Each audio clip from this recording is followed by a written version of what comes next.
habang napapalapit na nga po ang salpukang undisputed nila WBC Heavyweight Champion Tyson Fury at Unified Heavyweight Champion Alexander Usyk.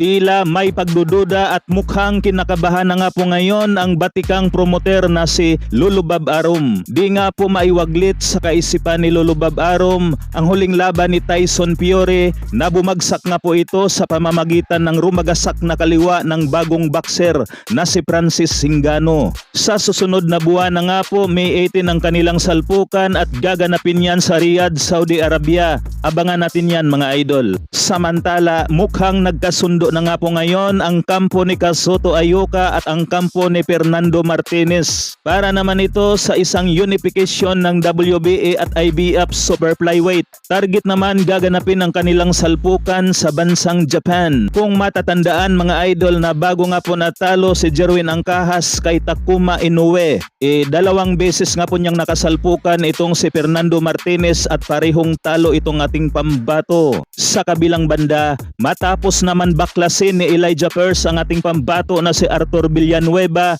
may ilang araw na ang nakalipas. Muli na naman nagpapahiwatig itong si Elijah Pearce at muling hinahamon itong si Cuadro Alas Casimero. Wika pa nga po nitong si Elijah Pearce mga idol. Gusto nga raw niyang itikio si Casimero at ang ibang mga top 5 contenders. Sa ngayon ay wala pa nga pong sagot dyan si Cuadro Alas mga idol. Na kung matatandaan naman na matapos ang laban ni Elijah Pearce kay Villanueva, kung saan ay nagsalita nga po ang ating pambato na si Cuadro Alas Casimero at tahasan nga pong sinabi ni Cuadro Alas mga idol na malayo pa ito sa kanyang level. Kung kay Arthur Villanueva pa nga lang ay naging spaghetti na ang tuhod nitong si Elijah Pearce, paano pa raw pagdating kay Cuadro Alas Casimero.